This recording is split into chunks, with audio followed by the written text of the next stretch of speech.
Hello, Ellen. Welcome to the show.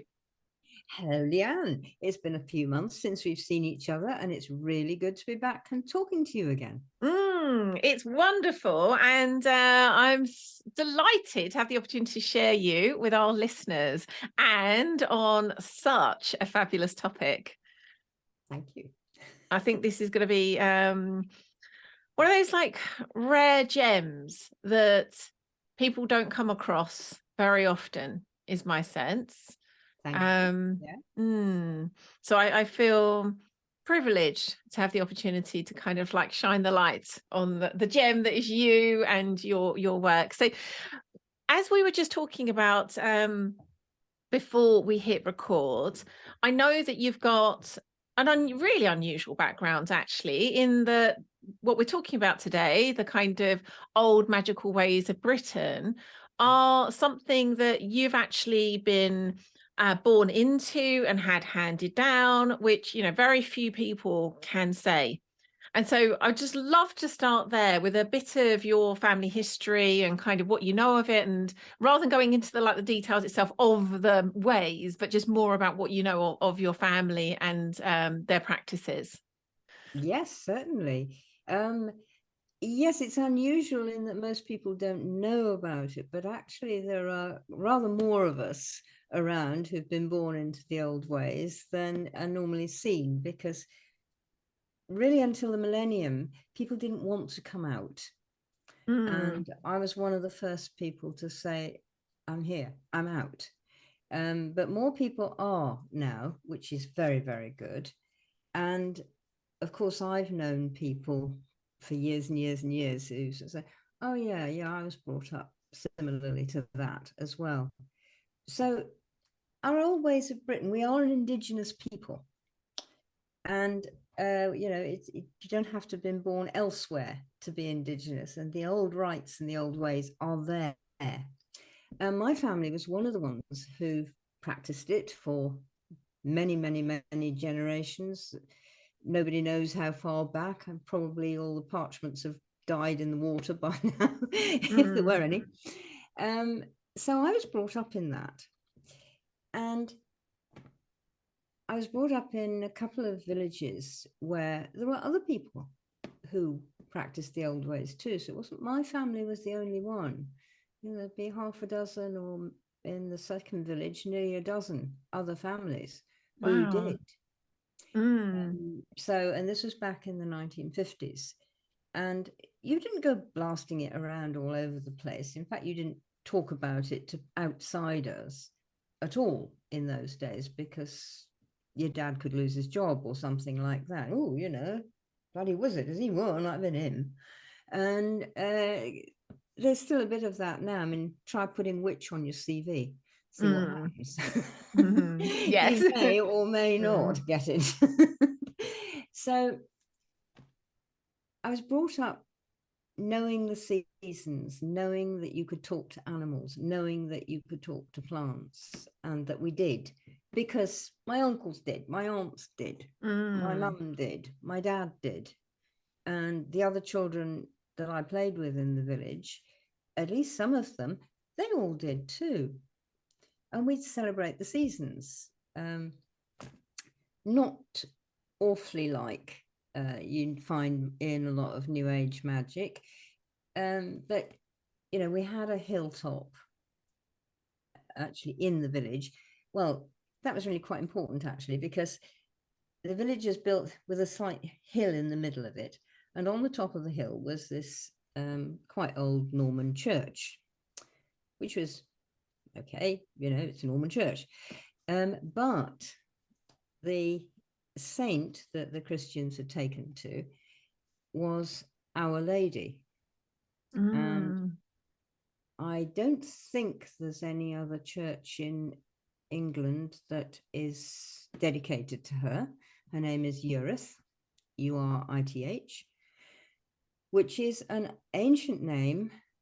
And you can find out bits about this in the British Library, like thousands of years old name for the mother goddess, the lady goddess in our land.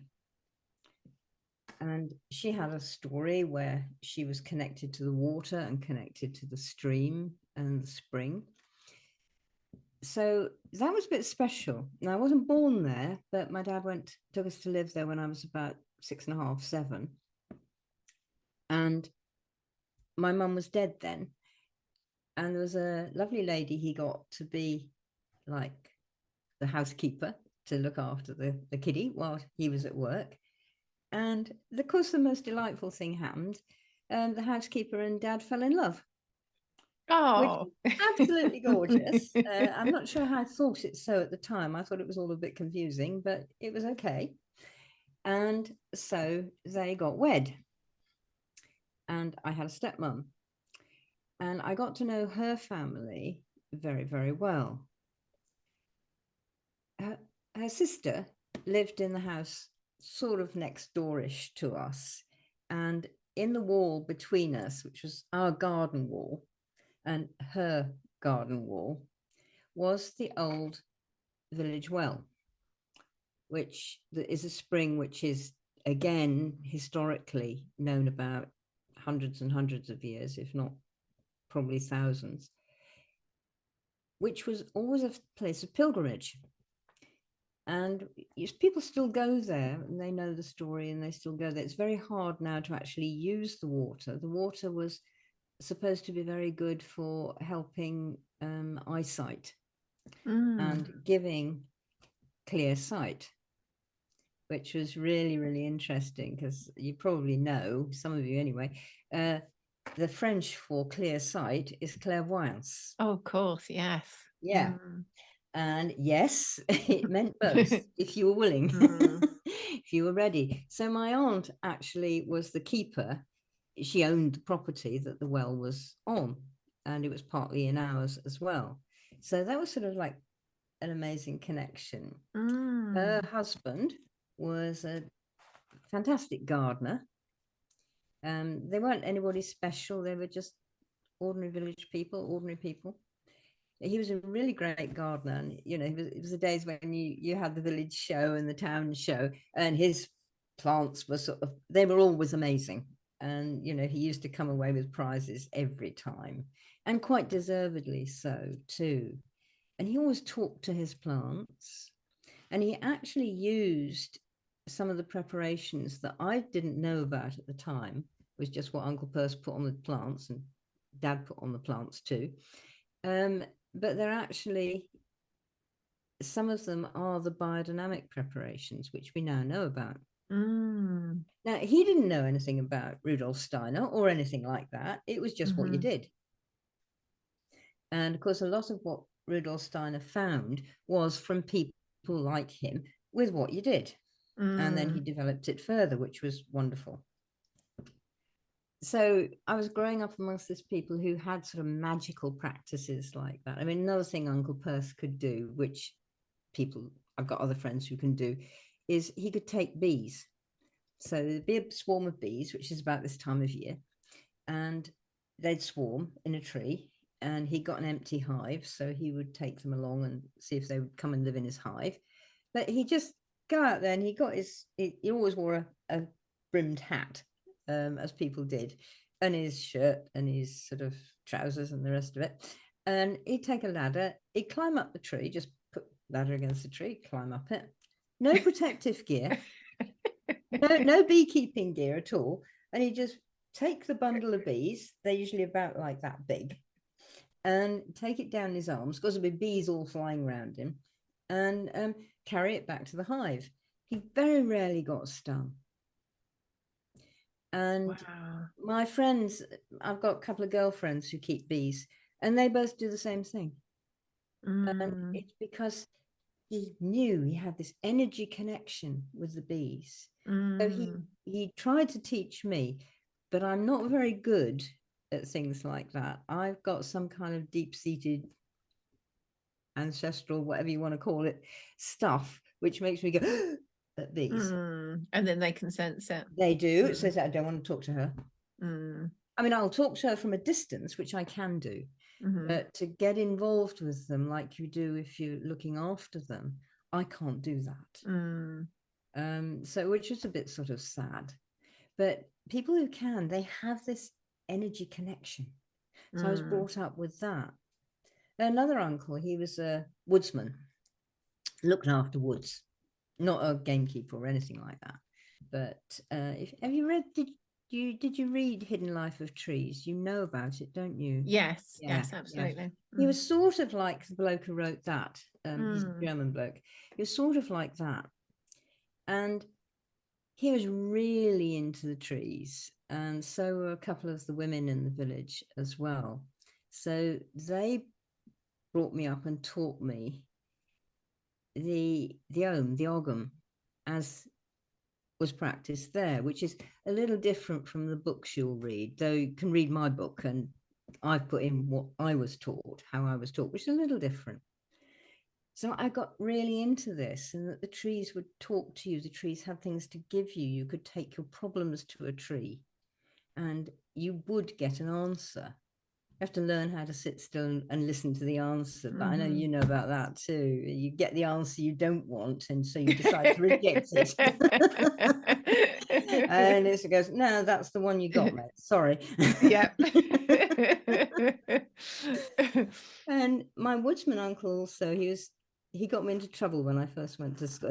He didn't. I got myself into trouble over him when I first went to school, because he had a great thing with animals and with birds. Animals would come to him. Any wild animal would come to him. And what he used to do was he'd go out into an open space, an open clearing in the woods, if you like, but it would be open. And he'd stand there with his hand up in the air like this and in a fist.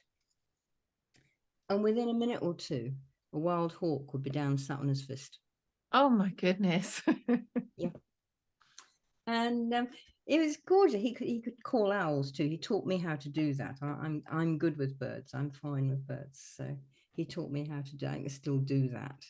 It isn't something you do as a party trick, though. It's something you do when they want to talk to you or you want to talk to them. But you're not some circus magician doing stuff.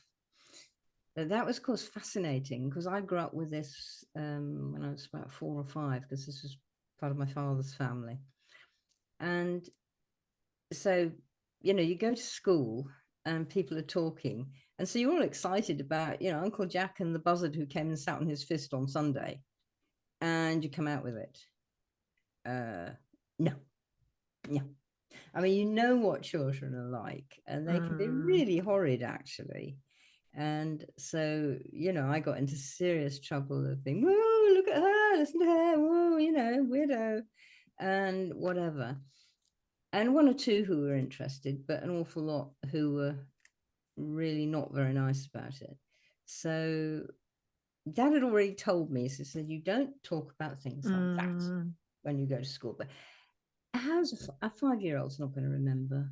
I mean, he knew that, but he thought, I'm going to try anyway. So he sort of said, don't. And so what I grew up with was this connection to nature, this connection to the land, and this connection to animals and plants and trees and everything, and knowing that they would speak to me and I could speak to them. And you teach this, I teach people to do this now, but this was something that I just grew up with. And that is different from many, many, many people nowadays. I don't know, you teach people, but I'm finding that there are young families and mums and dads who have learned some of this stuff, and now they are passing that on to their children. What was really occurring to me as you were sharing those family stories, what was occurring to me was how fortunate I was that my father he had a kind of like semi-wild upbringing, not consciously kind of like magical, but because he was raised in Devon, and part of his upbringing was kind of like in a fishing village, so very kind of connected to the seasons and the water and the land. And they were given a lot of freedom as well. So they kind of, you know, go off out into the moors and, you know, all of those things. So he'd seemed to have a very like naturally very strong connection with the land and the beings and spirits of the land, which he raised me with. But I was thinking, which I'm, you know, incredibly grateful for, and more so, you know, as I've kind of reclaimed that for myself, I look back and I think, my goodness, I was so lucky.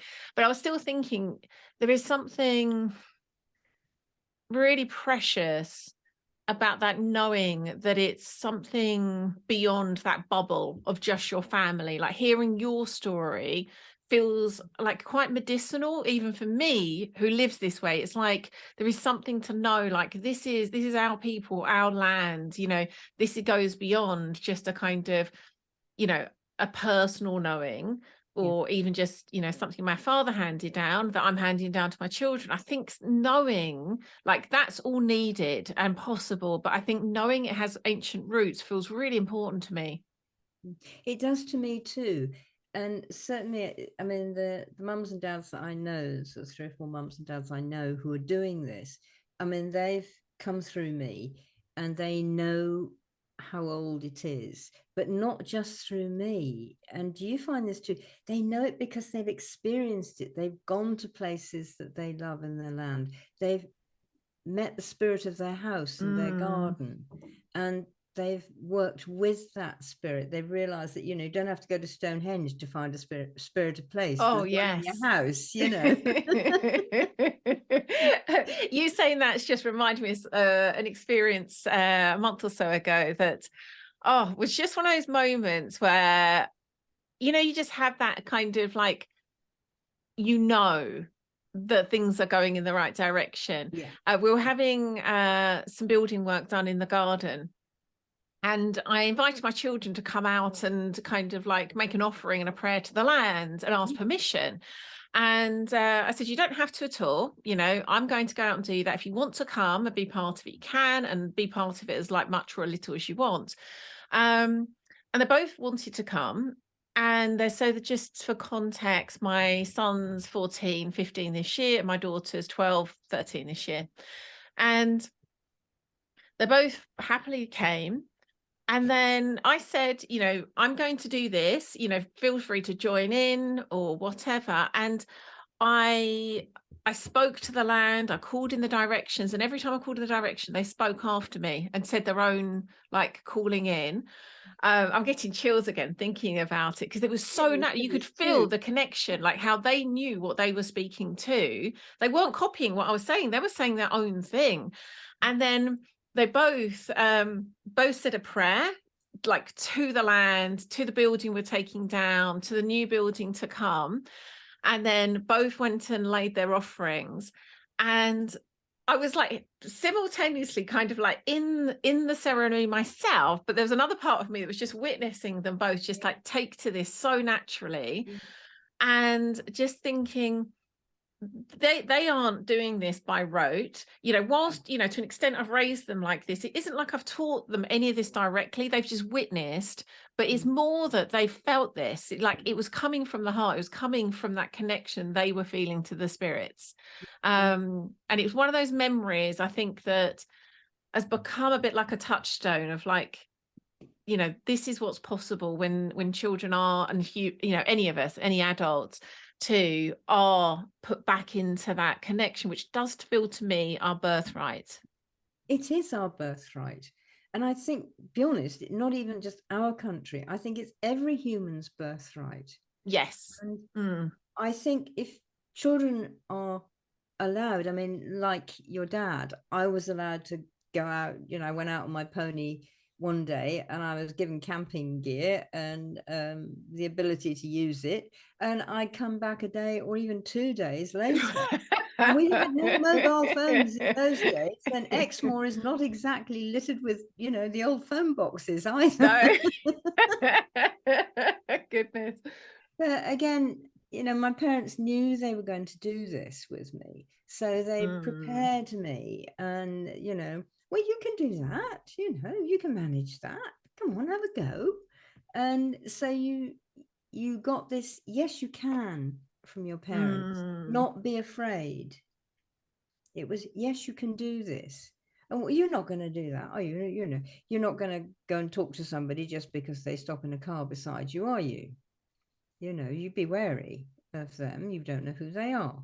And you got that as well. But on the other hand, it was, you're competent to go away. I suppose, you know, I did have the pony too. So, I mean, if somebody decided to chase me, the pony and I can go galloping across the moor and they ain't going to catch me. But it's not so possible now, is it? It isn't. And I think that's why I think firstly conversations like these, so that we can start to see kind of like what's there to be reclaimed.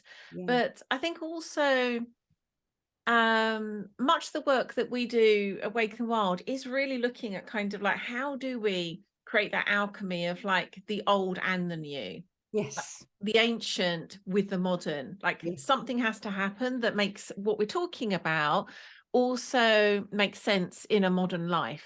Yes. Yeah. And because it can't always be a complete reclamation, as you know, as beautiful as that might be, and as much we might want that, it for many of us, it probably isn't possible or aligned. Well, I don't know that I even want it really. I mean, I actually do need and use my mobile phone. We wouldn't be having this conversation if we didn't have laptops and the internet. We couldn't.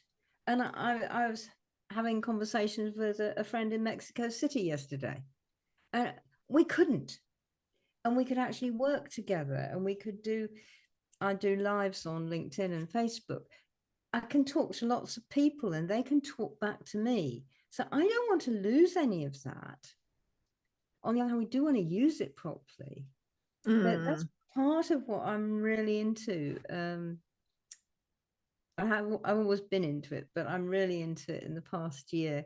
It's like you can use this in your everyday life, and you can use this in your business too.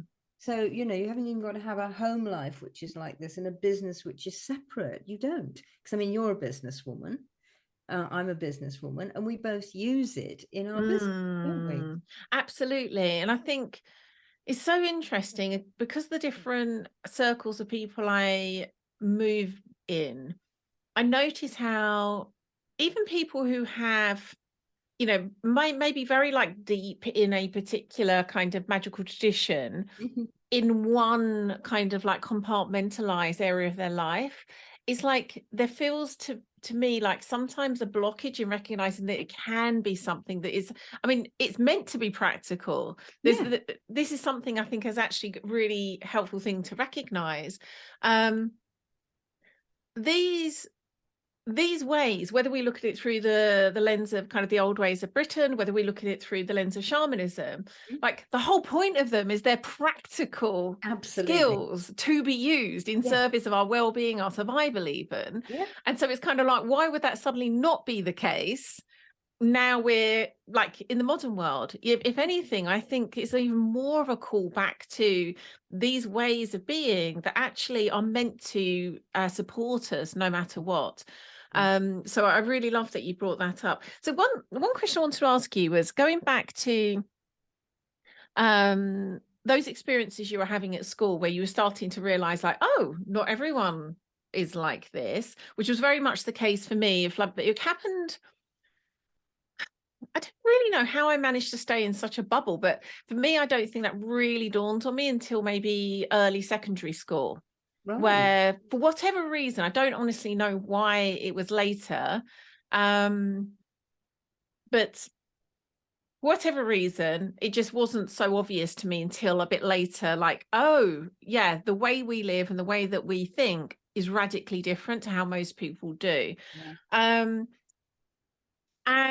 what I'm interested to know for you is, having had those experiences, was there a point where you started to think perhaps they're right? You know, perhaps this is nonsense. Perhaps these old ways, are more, I don't know, like superstition, and there isn't something here. There isn't a there. Did you have any sort of experiences or periods of that nature? Not quite like that.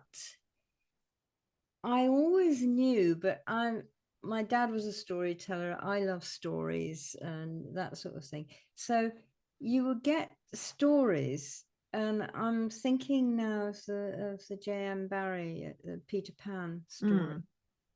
And every time a child says, "I don't believe in fairies," a fairy dies, is one of the sayings in that story.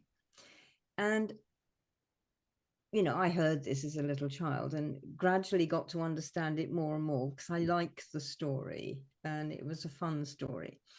And I did go through thinking like, well, especially my feeling really was, if everybody else but me says they don't believe in this, what's going to happen to me? Yeah, so less that it's not true, but more what's the cost, or what's the risk? Yeah. And and is there nobody out there that I can talk to? And there were a few friends at school, less so because for various reasons which I'm not going into and which I now understand, Dad decided to send me to a convent. I mean, this was a bit sort of like, looking back on it. But there were quite a lot of actually good reasons in there. But so the children who were there, I mean, probably 30% of them were Roman Catholic. And most of the others had a sort of ordinary Orthodox Christian background or an atheist background, but they liked the education that went on there. So that's why the kids were going. But the number of people who actually understood what I call nowadays witchcraft, which is so much more than everybody's, it's not Harry Potter and it's not all the other things, was very small. So I felt actually quite lonely at school. And you'd learn things and you'd have the knowing and the wisdom that you've been given at home as a child, and they didn't marry up. And that was weird. But then what happened for me, which was really lovely, because I was born, so I became a 60s. I was a 60s child. I was a hippie. I was full-blown hippie. And I went to university. I was doing my first degree is in dance, drama, and art. It was actually the first degree of that kind in the country, because it was our year that made it, which was rather exciting. But I met loads of people, and of course, everybody was far out, man. This was real when you were really cool. Much more than different way that people say it now, but it was how it was. And so ideas were coming up. People were willing to think out of the box. People wanted to think out of the box. And there was a whole load of science going on, which new physics, which was happening at the same time. And a lot of that seemed to marry up with the old ways, which we now know much more that it does. So I suddenly found I was with a bunch of young people all around my age who did think like this. They didn't necessarily have my background, but what do you mean you learned this as a child? Wow, how did it happen? What did you do? What do we do now? So I was how suddenly in a place where I was beautiful. accepted. And actually valued. Yeah.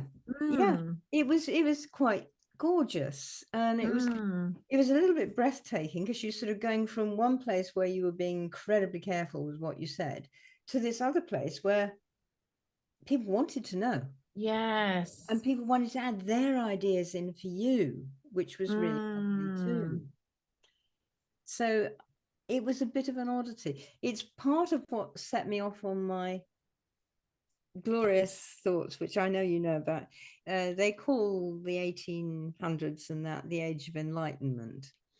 And I tend to call it the age of endarkenment, because that's when what we know, Lian, what we do and what we know was called, superstition, peasants, rubbish. Intelligent people don't think like that. And it's all in the mind. And so I started to get very skeptical about that, because of course we did read about all this kind of thing and people talked about it. And university life in those days, it wasn't like giving you a load of knowledge that you had to learn and regurgitate. It was giving you some ideas. Now, what do you think about that? Write your essay against it. Write your essay in the opposite point of view. Stir this up.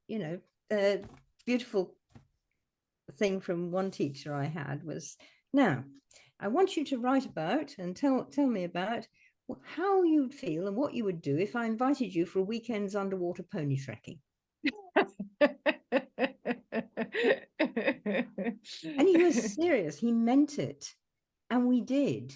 And it's as you say, I mean, we all laugh as I looked at him. And if you've got a cartoon brain, you're imagining this pony with a full-blown snorkel on, Pony in a wetsuit, here we go. And but the ideas that it stirred up, and then he was able to take them into, but if you can see that upside down, how about seeing this upside down? And you get into the whole ways of life and ways of thinking.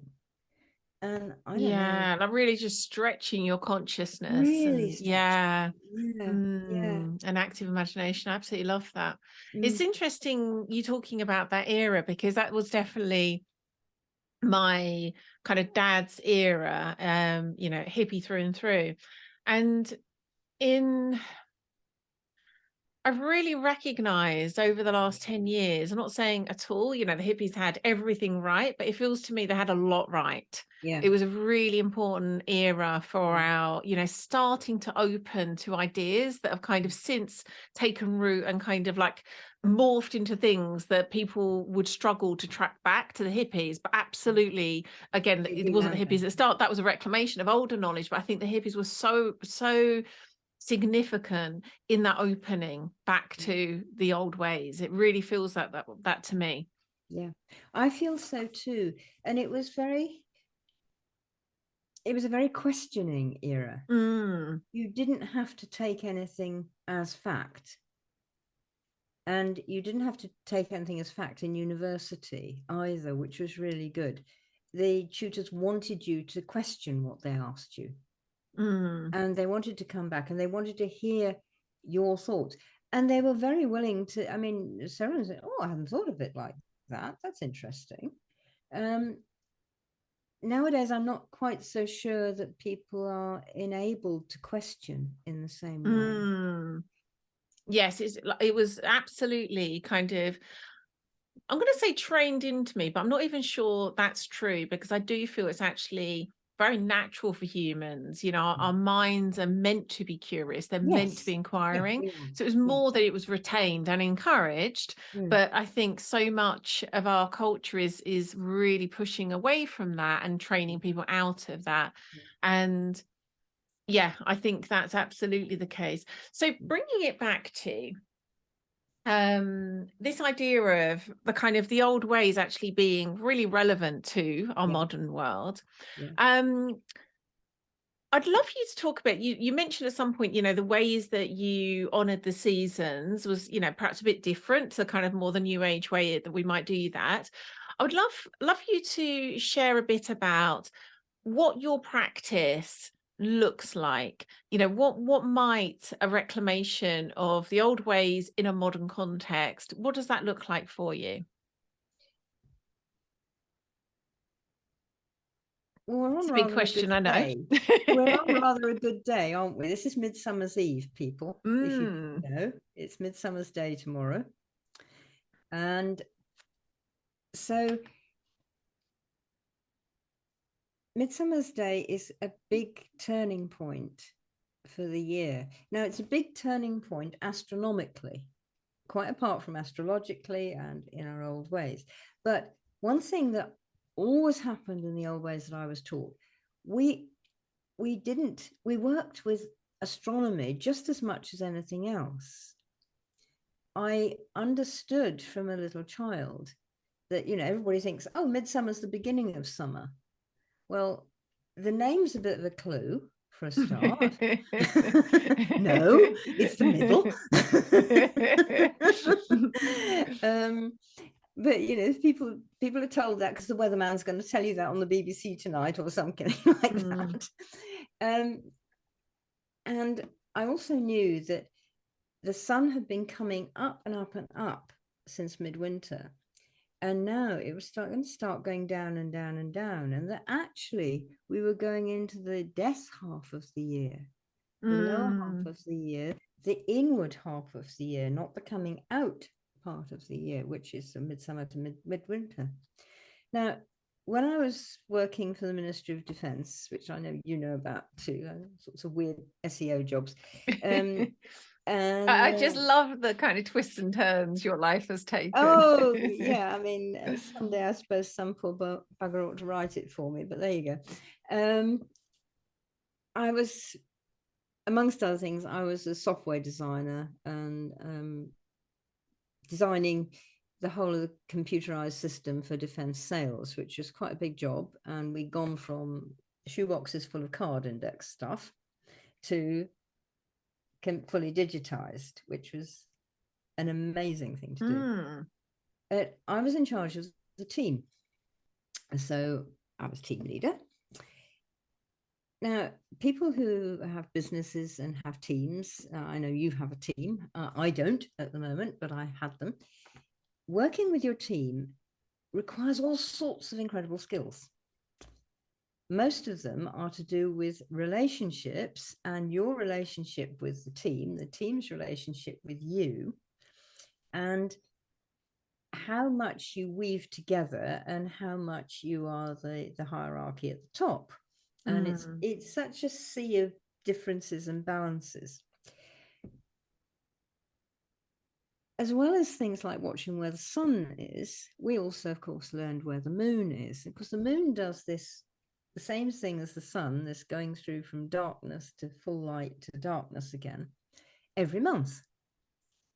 And as women, we know this for at least a third of our lives, because our bodies go with it and do it too. Your team's emotions do. And when you're working with the moon cycles and you're watching where they are with the moon and where you are, you can find, you can really get tuned in. We've gone past full moon, we're getting into the waning moon. Yeah, I'm going to simplify it. Everybody's feeling a bit down in the dumps, and nobody's coding is going right, and there's a few mistakes happening. So how can we work with that? And you don't shout at them unless you know that they've deliberately done something. You don't shout at them for the place they're in. You understand where they are. Now, I've taught this to business people, and they've gone, my team's so much better, because I'm actually looking at working with Mother Earth, working with the Lady Moon, working with Father Sun.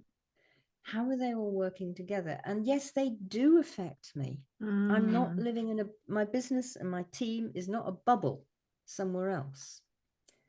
And when you start learning the old ways, you learn to follow the seasons, you learn to celebrate, you learn what they're doing. And in the old ways, one of the best ways of learning it is, what is it doing to you first? Feel what it's doing to you. Now, extrapolate out from that. And if you want to use, wretched business terms, do some market research with your team. Who else feels like this? And you make such a different relationship where you can all work together. And even things like, we're getting into the third quarter of the moon.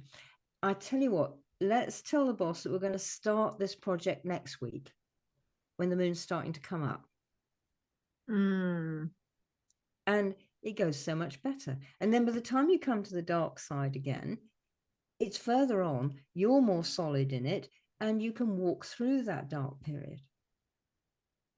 I And love we that used to so do this. much. I love the idea of that invitation to actually, like say that to your boss. And I think anyone listening that would be like, my goodness, I would just be laughed out of their office.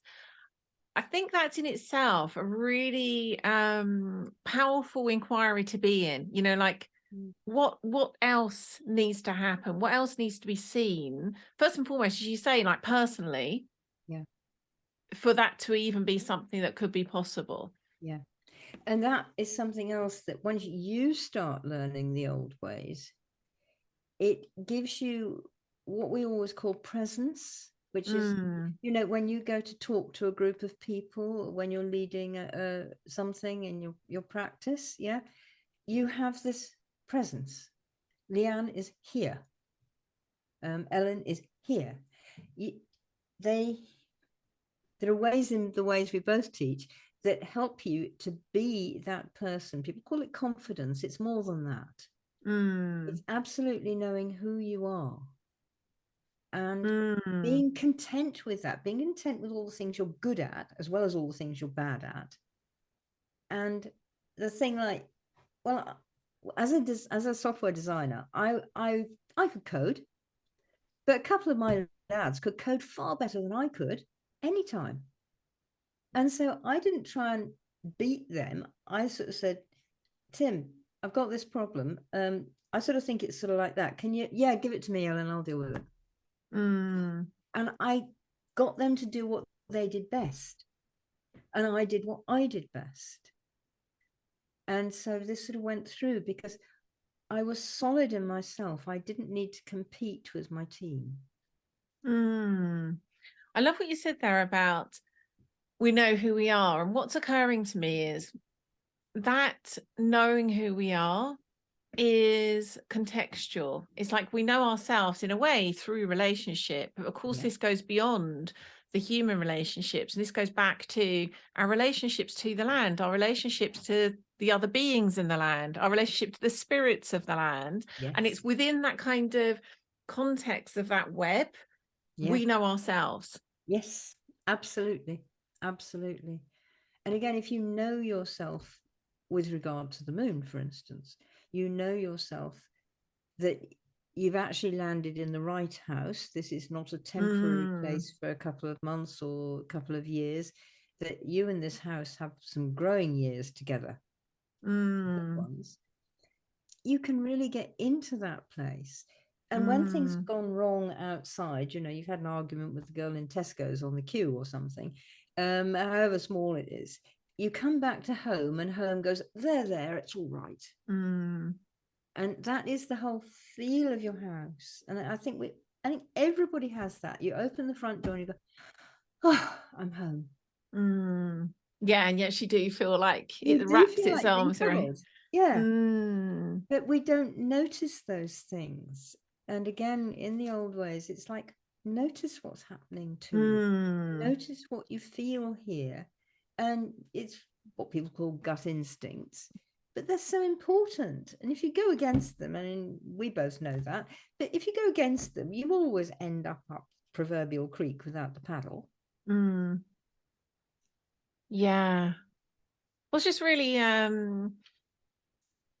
hit me is this goes back to that kind of the relationship we have with each of those beings, but also being really aware of the relationship they have with each other. Yes. And I was thinking over the years where I paid attention to the moon, to the sun and their cycles, but also often in relationship to my house. As in, I'll do certain rituals at a certain time, standing in a certain place, and I know where the moon will be. People will say to me something like, well, funny enough, only this week, for some reason, I think we were looking for the moon, and my son said, where would the moon be, mummy? And I knew immediately because I'm so used to, like, Yeah. at this time of night, might not be able to see it, but it would be here behind the Yeah. walnut tree. Yeah. And it's all part of that kind of like having that relationship, but also seeing the relationship, the interconnection between all of that, that gives you that sense of this isn't just meaningless. These aren't just like, we're a separate being, they're separate. It is all part of a web that we can get to become intimate with. Indeed it is. And having that web, and no, I know what you mean. I can feel it now. Now, since you've mentioned it, I know in relation to me where the moon is. It's daylight, so I'm not going to see it. But I know where she is in relation to me, around me. And you get into the old ways, and you do work with the seasons, and you do the rituals which are really more for you than for the being, but they're part of what goes into your own web system. You know you're not alone. You know that the moon is out there. You know that the walnut tree is there. You know that these people are around you. And I think a lot of people nowadays, they feel very alone and like drifting. That, you know, they're not solidly attached to anywhere. And they may say, oh, that's absolutely fine, I like not being attached, you know, or whatever. But everybody does want their roots. Yes, we're designed for that, aren't we? Yeah. Yeah. We want to feel rooted somewhere. I mean, you can pick them up and move off, and move out to another home or something. That's absolutely fine. But then you will establish the roots again. And then that's part of what makes you feel solid. And you will find the right words. And there are techniques that you can ask nature and the universe around you for the right words. So you go into the boss and you ask for this, and you sort of say, this is going to sound totally off the wall, Fred, but you know, I was thinking about with the team, if we actually try, should we just try this once and see whether it makes a difference to how it works? And suddenly you don't sound like, you know, the Wicked Witch from the West or something. You sound, he can accept it, he can hear you. And then he can let it happen. And which is very much what I did with the team. And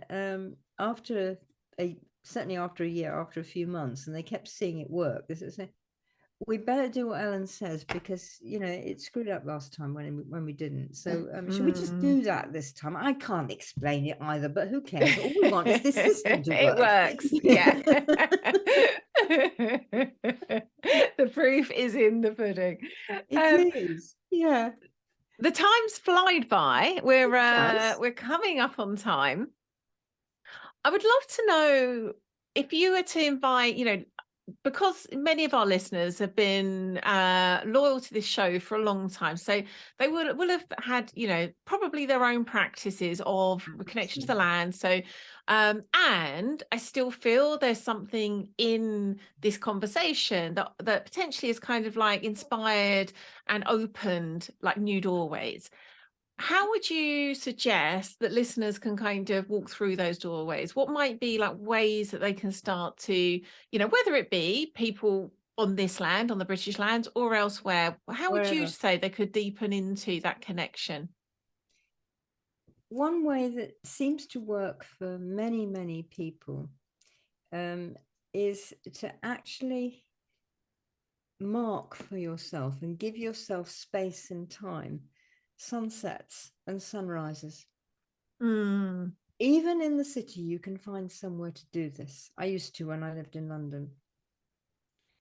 And sometimes, you know, you're still out at, you know, 9:30 when the sun goes down or something, or you've got to get up at 3:00 in the morning to see the sunrise. But give yourself that treat just for once or twice. Once or twice a year, and go and watch the sunrise, watch the sunset, and just stand there and feel, just sit there and feel. You know, if you're lucky and it's over a beautiful sea or over a beautiful river or mountain or moorland or whatever, fine. But even if it's Hyde Park, do it, because you're connecting to the two beings without whom you can't live. You can't live without Mother Earth, because you won't have any oxygen, you won't have any food, and you'll just spin off into space. And you can't live without Father Sun, because Father Sun is pouring all the energy into Mother Earth so that everything can grow and happen around you. So go and connect that way. See what happens.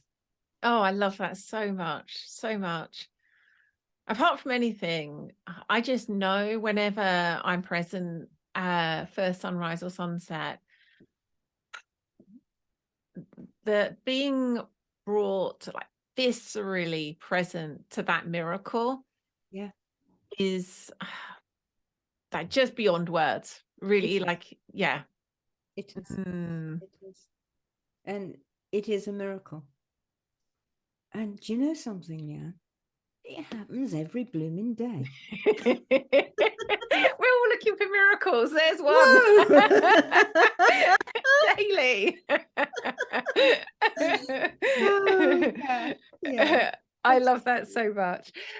So, Ellen, where can listeners find out about you and your amazing work? Well, I love talking to people, so come and talk to me. You can find me on my website, which is www.elensentier.com. And you can find me on Facebook, which is Elen Sentier, but I'm more often on Elen Sentier Wise Woman, but one will lead you to the other. And I'm also a lot on LinkedIn. And I'm actually doing lives and I'm talking about magic on LinkedIn. So, LinkedIn's actually moved on as pace too. I love that so much. I've sort of keep tiptoeing in LinkedIn's direction, but I love the way you're like, yep, speaking about the magic in LinkedIn, like that's just exactly what we're talking about here, isn't it? The alchemy of the old and the new. We absolutely are. And that's this bringing together of the old and the new, the alchemy that you were talking about. Oh, wonderful. Thank you so much, Ellen. This has been truly delightful, really has. Thank you so much, Leanne, because I love chatting with you and we haven't done it for a while. And it's been such a great talk. It really has. Thank you so much. Thank you.